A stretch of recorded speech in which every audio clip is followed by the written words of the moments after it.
E nós que vamos ficar aqui, eu quero convidar a igreja para abrir a sua Bíblia, como está no boletim, no Evangelho segundo Lucas, capítulo 2.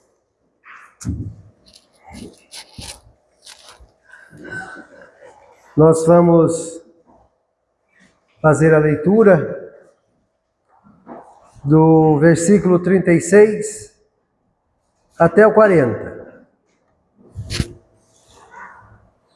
Vamos fazer essa leitura, o texto é pequeno. Então eu convido a igreja que participe da leitura para que a gente possa ter melhor entendimento daquilo que a palavra quer nos falar. Leiamos. Havia uma profetisa, todos juntos? Preparado? Havia uma profetisa chamada Ana, filha de Fanuel, da tribo de Asser, avançada em dias, que vivera com seu marido 7 anos, desde que se casara, e que era viúva de 84 anos. Esta não deixava o templo, mas adorava noite e dia, em jejum e orações. E chegando naquela hora, dava graças a Deus e falava a respeito do menino, e todos que esperavam a redenção de Jerusalém. Cumprida todas as ordenanças, segundo a lei do Senhor, voltaram para a Galiléia, para a sua cidade de Nazaré. Crescia o menino e se fortalecia, enchendo-se de sabedoria e graça, e Deus estava sobre ele. Vamos orar? Amado Deus, a Tua palavra foi lida aqui, Senhor, e nós clamamos ao Senhor através do Espírito Santo, para que o Senhor usa este Teu servo pecador e imperfeito, para falar da Tua palavra, Pai Santo, que é pura e eficaz para a nossa vida. É o nosso alimento espiritual, é ela que nos guia e nos protege. Portanto, Senhor, que o Espírito Santo nos direciona, nos dá discernimento e entendimento da Tua palavra. Nós oramos suplicando em nome do nosso Senhor Jesus Cristo. Amém.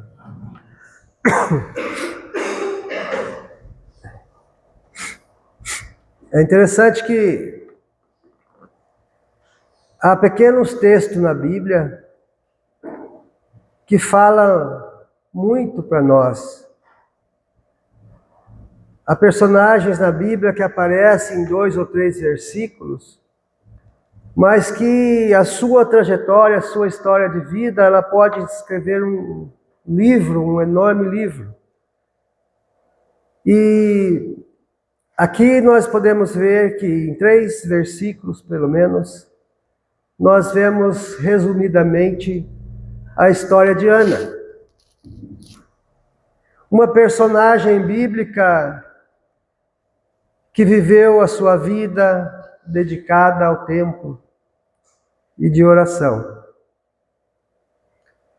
E a atitude exemplar de Ana, ela pode levar o cristão a fazer grandes reflexões sobre a sua vida, no sentido de entender e de firmar a sua fé na oração, na esperança de viver uma vida plenamente para Cristo. Ana nos ensina em 3 versículos como deve ser uma vida prática de oração, uma vida prática de comunhão. Ela vem trazer um alerta para a nossa igreja no sentido de falar sobre o nome de Cristo. Então, quando nós olhamos para a vida de Ana, uma viúva esperançosa de 84 anos, que não deixava o templo e que era incansável na adoração, no jejum e na oração. Então nós podemos pensar, por que uma senhora idosa de 84 anos não podia ficar em casa? Ela poderia muito bem estar na sua casa, fazendo ali as suas orações ali mesmo. Ela não precisava estar no templo. né? E isso leva nós a refletirmos com relação a isso. Porque na idade que Ana está, ela podia ficar na sua casa, orando ali mesmo. Mas não, Ana é diferente.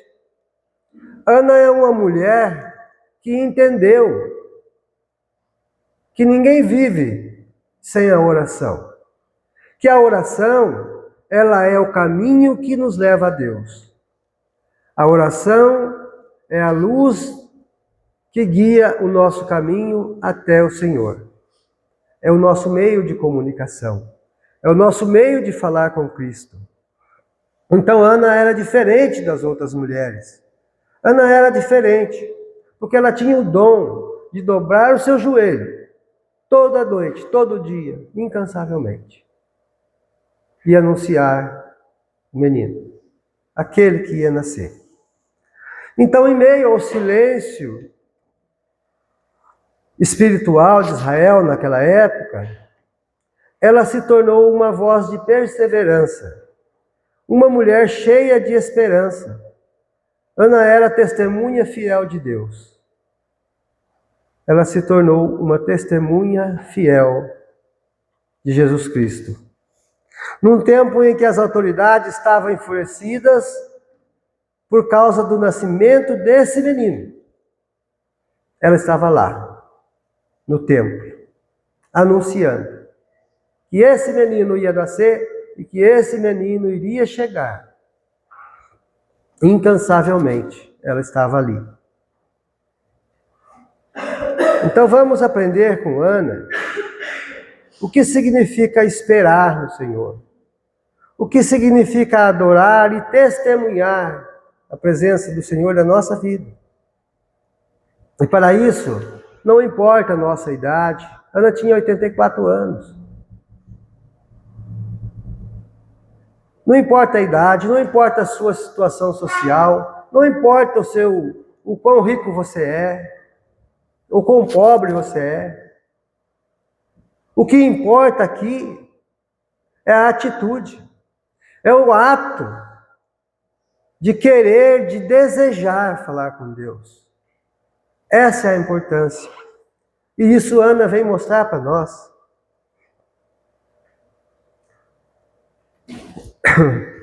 Porque o próprio Paulo, o apóstolo Paulo, fala em Filipenses 4, tudo posso naquele que me fortalece. Então também nós podemos. Ana pôde, num momento difícil da sua vida, estar lá todo dia. Estar no templo é motivo de orgulho para o cristão. Estar no templo é falar, Senhor, eu estou aqui. Eis-me aqui. Estar no templo é ter uma vida de comunhão. E a primeira atitude que nós vamos aprender com Ana é uma vida marcada pela dor. Não define quem você é.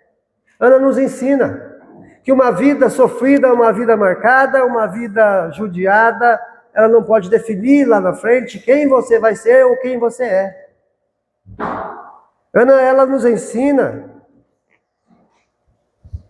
que a dor, né, a tristeza, ela não pode nos desviar do caminho de Deus. É motivo para buscar a Deus. Olha só, versículo 36. Havia uma profetisa chamada Ana, filha de Fanuel, da tribo de Asser, avançada em dias, que vivera com seu marido 7 anos, desde que se casara. Nós podemos observar nesse primeiro versículo, três observações nós podemos fazer. Primeiro, Ana era da tribo de Asser. Asser fazia parte das 12 tribos de Judá, das 12 tribos de Israel. E Asser era o 8º filho de Jacó. Ana era judia. filha de Fanuel. E ela viveu apenas 7 anos com seu marido e ficou viúva. Então essas são as informações que nós temos dessa mulher. Informações simples, mas que ao estudar a vida de Ana, nós percebemos que Ana perdeu seu marido muito cedo. Passou décadas sozinha. A dor de viver só não a destruiu. Veja que interessante. Nos dias de hoje estaria murmurando, procurando assistência, dizendo que estava sendo discriminada, buscando reclamar. Ana não. Ana, a dor da sua perda do seu marido não a influenciou. Ela não se tornou fraca, muito pelo contrário, ela se tornou mais forte. Ela tinha, naquela época, somente ela e a comunhão com Cristo, com Deus. E outra coisa que vale observar é que naquela época as viúvas padeciam, passavam fome. Não tinha direito de trabalhar. Então, qual era a sua ocupação? Recorrer a Deus, proclamar o nascimento do menino. Porque ela conhecia a história do seu povo. Ana conhecia. Ela sabia. Porque o menino ia chegar. Ela sabia. E qual era a sua função? Anunciar. Então ela se aproxima mais de Deus e ela se fortaleceu na fé. Em uma época em que as viúvas não tinham voz e nem como se sustentar.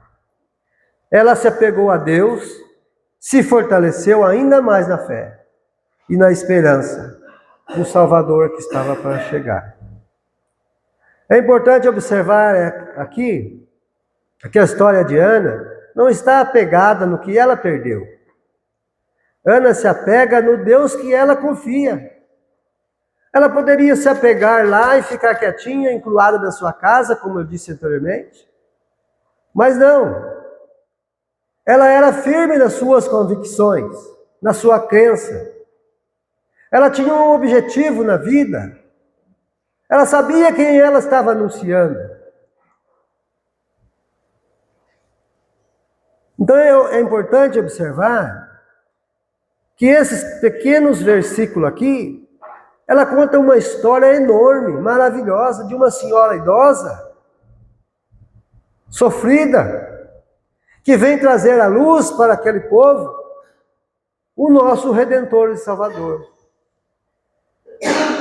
Ana nos ensina que as feridas no decorrer da sua vida,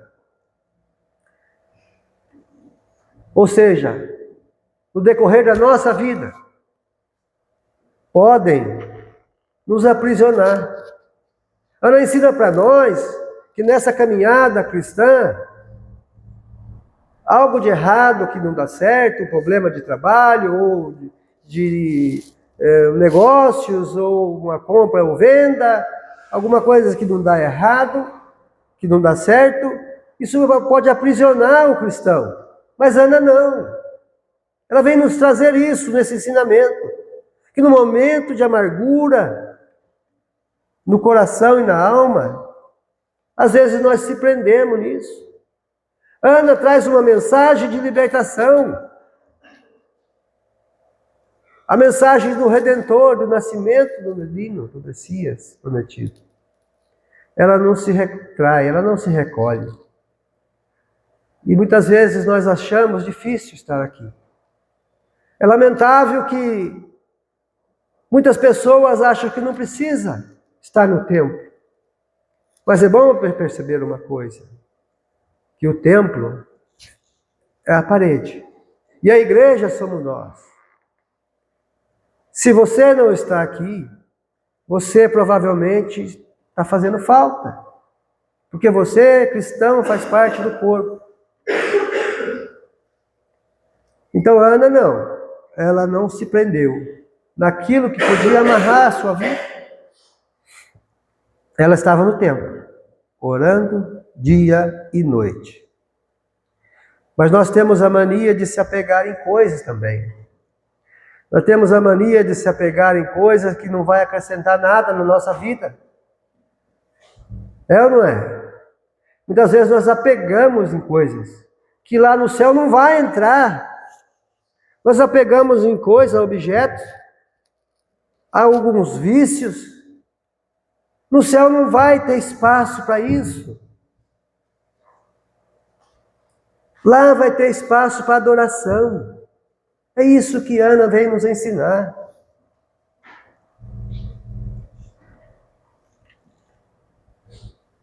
Jesus já disse: não andeis ansiosos por coisa alguma.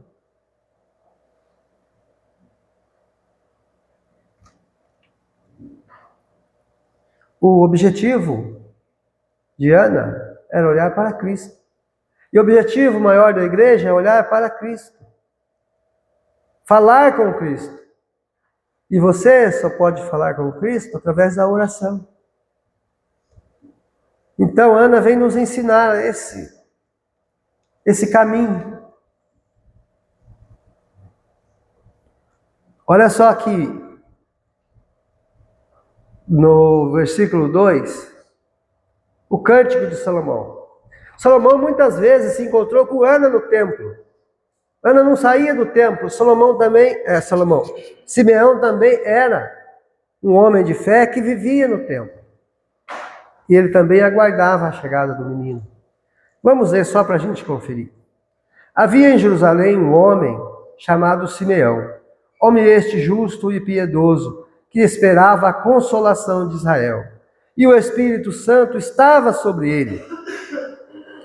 Revelara-lhe o Espírito Santo que não passaria da morte antes de ver o Cristo do Senhor. Movido pelo Espírito, foi ao templo. E quando os pais trouxeram o menino, Jesus, para fazerem o que a lei ordenara, que era apresentar Cristo no templo, Simeão o tomou nos braços e levantou e dizendo: agora, Senhor, podes me despedir em paz, o teu servo, segundo a tua palavra, porque os meus olhos já viram a sua salvação.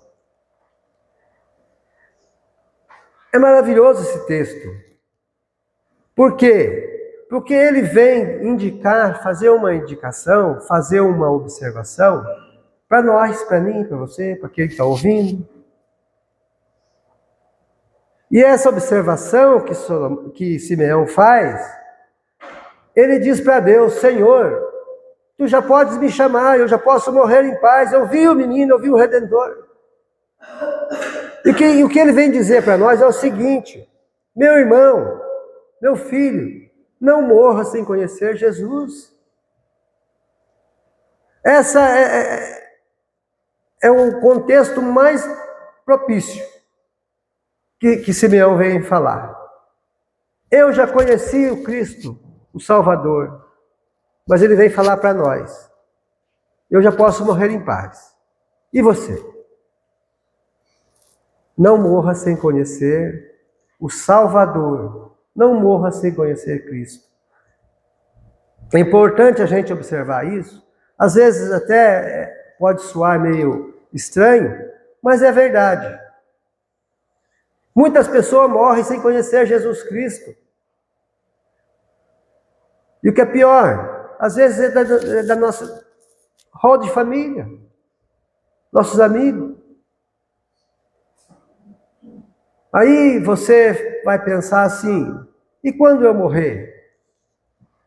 Né? Será que eu vou ver essas pessoas?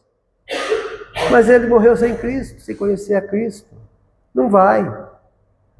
Então é um alerta para todos, para toda a igreja, para todo cristão. Busque a Cristo enquanto se pode achar.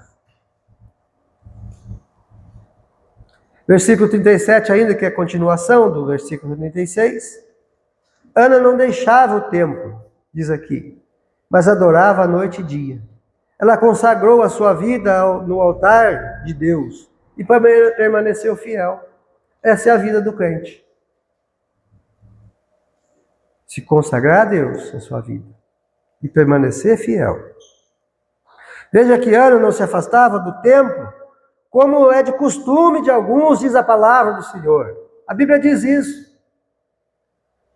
Ana não se afastava do templo, orava sem cessar. E nós temos a mania de enrolar o tempo, querer enganar a Deus, porque nunca sobra tempo. Nós somos péssimos administradores do tempo. Coordenar o tempo parece que não ficou para o ser humano. Administrar o tempo não ficou para o ser humano. Porque às vezes nunca sobra tempo para a oração.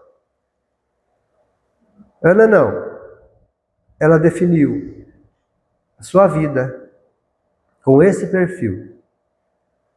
Ana era uma senhora idosa, viúva de 84 anos, como nós lemos, que vivia sozinha.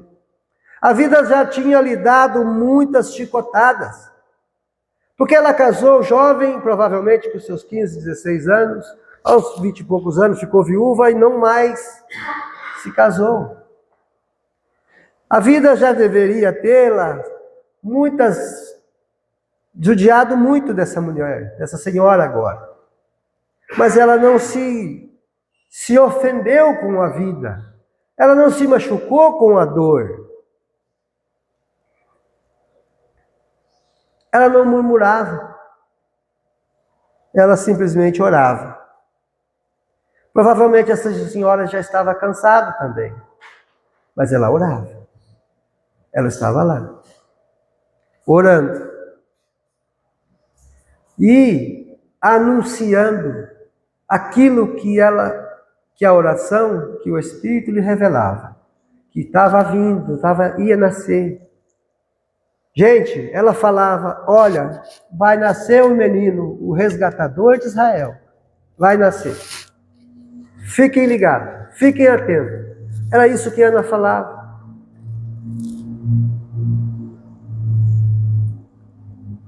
Ana sabia que é na constância, que é na vigilância, que é no jejum, que é na oração, que as bênçãos vêm.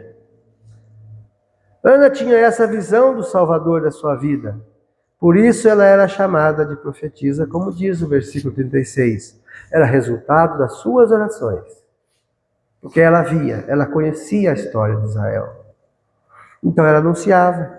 As suas orações lhe rendia esse direito de falar de Jesus.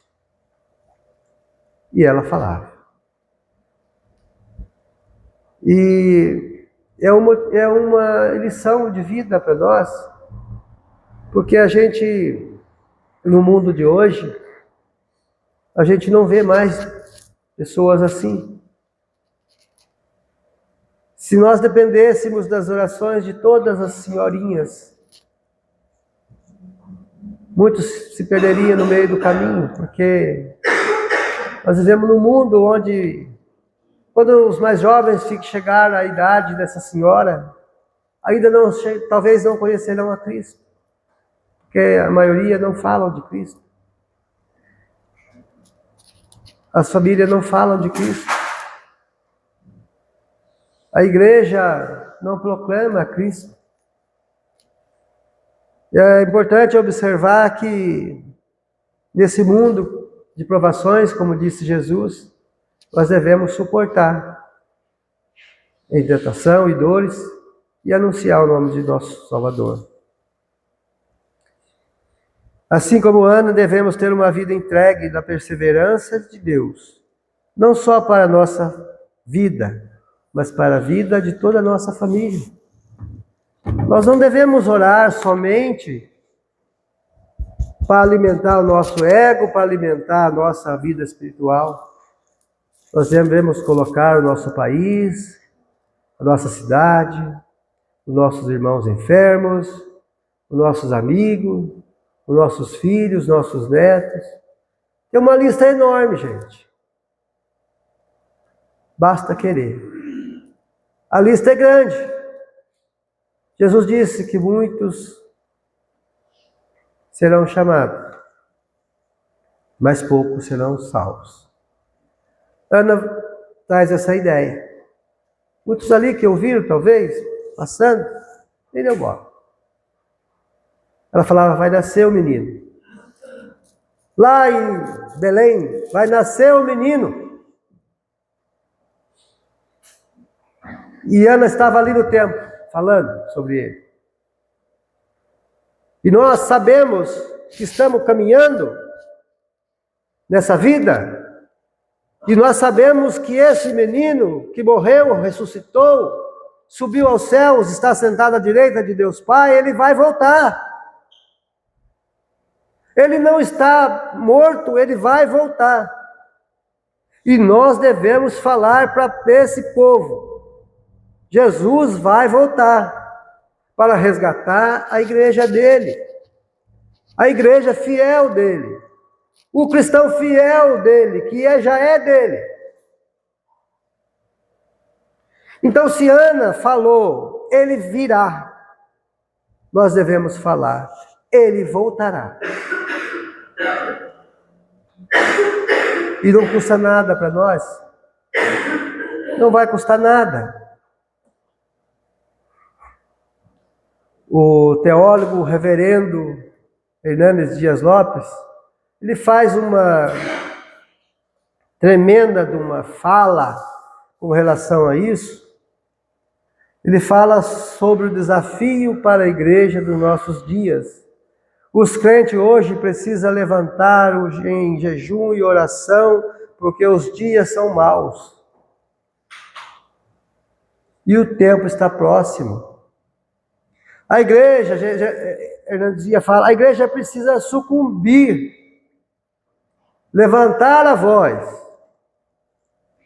O povo de Deus precisa levantar a voz e clamar em favor da igreja do Deus vivo, do Deus verdadeiro, em favor da família, porque querem destruir toda a família. E a família, todos sabem que é um projeto de Deus, por isso é tão perseguido. A família dos crentes. Querem acabar com o projeto que Deus criou, mas Deus não permite isso, jamais. Isso não vai acontecer. Mas nós precisamos ser o defensor da família na oração. Nós precisamos ser esse estandarte de pé para falar do nosso Redentor, assim como Ana nos ensina a orar. E baseado nisso aí, eu até ouvi uma historinha. Eu vou compartilhar com vocês, de uma senhora, muito humilde, pobre, que todo dia ela orava, fazia sua oração, e certo homem passava ali e via essa mulher orando. Só que ela era muito pobrezinha, não tinha nada na vida, mas ela estava todo dia orando. Aí um certo rapaz chegou nela e perguntou, senhora, por que a senhora ora tanto? A senhora é pobre e não tem nada. Por que a senhora ora tanto se a senhora não tem nada? Daí ela respondeu, falou assim, eu tenho tudo que eu preciso. Deus me dá tudo que eu preciso para viver. Então eu não oro para ganhar coisas, eu oro para perder. Então quando você vê eu orando, eu estou orando para perder. E eu já perdi, posso dizer para você que eu já perdi muita coisa. Mas como assim? Senhora, já não tem nada. Não, mas eu perdi. Eu perdi o vício de fumar, perdi o vício da bebida, eu perdi o vício da inveja, não tenho mais inveja de ninguém. Perdi muitos vícios que Deus me tirou de mim. Então, meus irmãos, orar não é só pedir benefício, é pedir para perder também. Para Deus tirar tudo aquilo de nós que desagrada a Ele. Essa mulher, ela nos ensina que a oração não é somente vir aqui e falar, olha, Senhor, eu quero que o Senhor cure a minha doença. Não. Deus é bom, Deus é maravilhoso. Ele já conhece nós, Ele já nos conhece por dentro e por fora, Ele sabe o que nós precisamos. Então, o cristão precisa entender algumas coisas, que somente o Espírito pode falar com ele, através da oração. Porque a fé abre os olhos. Ana deu graças e testemunha a respeito do menino, e falava todos os dias para aquele que esperava a salvação de Israel. Ela anunciou Jesus, o Salvador. E vale fazer uma observação, que nós estamos chegando aí no final do ano, se aproximando do Natal, e muitas igrejas comemoram o nascimento do menino, mas ainda tem muitos que estão comemorando e esperando a chegada do Papai Noel, e envolvendo seus filhos, envolvendo seus queridos, e tirando o foco de Jesus. Mas vale lembrar que Jesus não nasceu em dezembro. Foi um meio de ganhar dinheiro. E aí a igreja precisa entender que muitos ainda estão pensando no Natal como a vinda do Papai Noel. É bonito, a cidade está bonita. Mas qual é o objetivo maior? É anunciar que Jesus nasceu, que Jesus morreu, que Jesus ressuscitou e que Jesus voltará. Essa é a mensagem do Natal. Esse contexto nos ensina que quem vive na presença de Deus reconhece a Cristo como seu Salvador. Porque a boca fala o que está cheio o coração. Quando você ora, você enche o seu coração. E foi isso que Ana fez. Ela estava com o seu coração cheio de amor da palavra do Senhor, e ela anunciava. A boca fala aquilo que o coração está cheio. E essa é uma passagem bíblica, Mateus 12, 34 diz isso. Nós falamos como se fosse um espelho, diante do espelho. O que nós realmente somos, muitas vezes. Nós falamos o que nós somos. Mas a presença de Cristo tem que refletir em nós. E foi isso que Ana fez, porque no coração dela estava cheio da presença do Senhor. Estava cheia a vinda do Senhor, o Messias prometido. Ela conhecia a sua história e anunciava para o povo. E mais uma observação que ela nos dá é que uma vida que aponta para Cristo, o crescimento do nosso Salvador. Né? Versículo 38, chegando naquela hora, Ana dava graças, né? Acabamos de ler aqui, a respeito do menino, todos os que esperavam a redenção de Israel. Ela dava graças.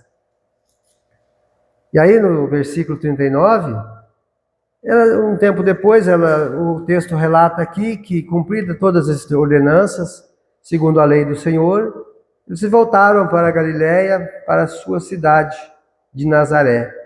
E ali crescia o menino e se fortalecia, enchendo-se de sabedoria e graça. E Deus estava com ele. Então, meus irmãos, o recado é que nós, como igreja de Cristo, devemos crescer também nessa sabedoria. Cristo nos deixou essa sabedoria, esse ensinamento de como segui-lo. Cristo deixou a sua humildade, os seus exemplos de sabedoria. E que nós, como igreja, possamos crescer nessa graça que Jesus nos deixou. Que a nossa fé cresça e floresça enquanto permanecermos fiéis a Ele. Porque somente Ele é digno de toda adoração. Nós estamos esperando. Ana estava esperando o nascimento. Nós estamos aguardando a volta para a consumação do século e a glorificação nas alturas com o Senhor. Nós estamos aguardando. Mas Ana também, ela nos deixa aqui 4 motivos para orar. Primeiro, é que a dor não define a sua história. A sua dor, ela não pode definir a sua história. Ela deve te levar aos pés de Jesus. Segundo, a oração constante, ela sustenta a alma sofrida. Quanto mais você ora, mais você está cheia de Cristo. Quanto mais você ora, mais você vai sarando das suas feridas. Terceiro, a fé que reconhece o agir de Deus na oração. Então é na oração, é na fé que Deus age. Como Deus vai agir se nós não oramos? Ele está lá. Como Ele vai agir em nosso favor se nós deixamos de orar? E quarta e última coisa é que quem fala com Cristo, vê a Cristo. Quem fala com Cristo, sente a presença de Cristo. Quem ora com Cristo, espera a salvação por meio de Jesus Cristo. Ele tem essa esperança. Então, Ana, ela vem nesse pequeno trechinho da Bíblia, ela vem nos trazer tanto ensinamento que nós podemos utilizar em nosso favor. A oração, ela é a luz, a candeia que brilha dentro do nosso coração. Ela é o nosso elo de comunhão com Deus. Que a igreja seja sempre perseverante na oração. Amém, igreja? Então, em resposta à palavra do nosso Deus, nós vamos entoar o hino de número